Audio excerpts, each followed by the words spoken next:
Bismillahirrahmanirrahim. Assalamualaikum warahmatullahi wabarakatuh.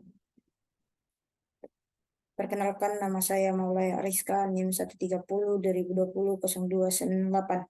Ingin mempresentasikan tugas komputasi paralel saya. Yang pertama itu paralel terminologi. Yang kedua, CPU arsitektur von Neumann. Yang ketiga, kontrol unit. Yang keempat, ALU. Yang kelima, register. Yang keenam, ukuran kinerja komputasi paralel. Baiklah, kita masuk yang pertama, yaitu paralel terminologi. Komputasi paralel adalah proses penggunaan beberapa sumber daya komputasi secara bersamaan untuk menyelesaikan tugas tertentu. Contohnya, dalam komputasi paralel, tugas dibagi menjadi subtugas yang diekuisisi secara bersamaan oleh beberapa prosesor. Selanjutnya yaitu CPU arsitektur von Neumann. Arsitektur von Neumann adalah model komputasi yang memisahkan program dan data dalam memori. CPU membaca instruksi dari memori dan melakukan operasi berdasarkan instruksi tersebut. Adapun center processing unit, yang pertama itu input device.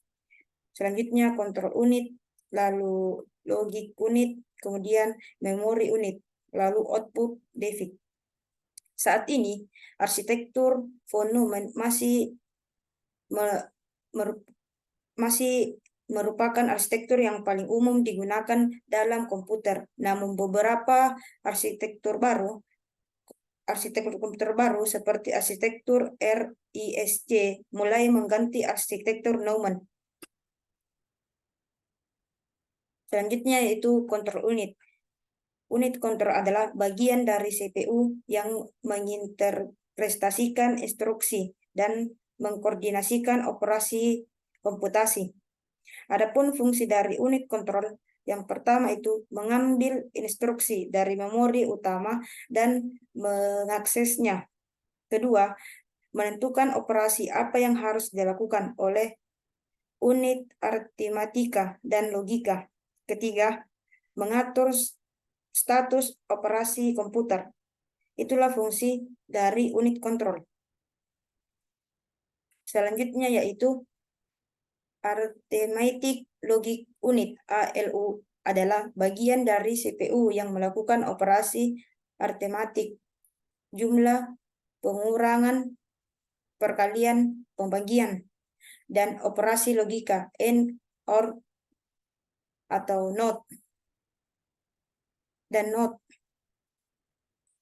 Adapun chartnya seperti gambar ini, di mana warna orange itu seri 1, warna biru itu seri 2, dan hijau toska itu seri 3.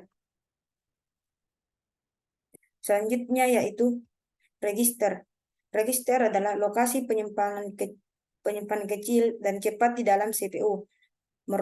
Mereka menyimpan data yang sedang diolah atau dihasilkan dari operasi. Seperti register data, DR menyimpan data yang akan diolah, register address, AR menyimpan alamat memori saat membaca atau menulis data. Dalam proses sehari-hari, register merupakan komponen penting dalam pemrosesan data dalam CPU dan berperan dalam menjalankan instruksi program dan efisien. Yang terakhir yaitu ukuran kinerja komputasi paralel. Yang pertama, ukuran kinerja komputasi paralel dapat diukur dengan beberapa metrik termasuk percepatan dan efisiensi.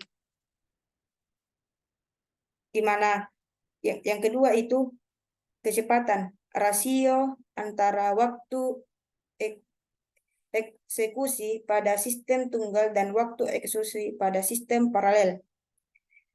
Selanjutnya efisiensi, rasio antara kecepatan dan jumlah prosesor. Terima kasih atas presentasi yang saya bawakan, kurang lebihnya mohon dimaafkan. Saya kira dengan ucapan Assalamualaikum warahmatullahi wabarakatuh.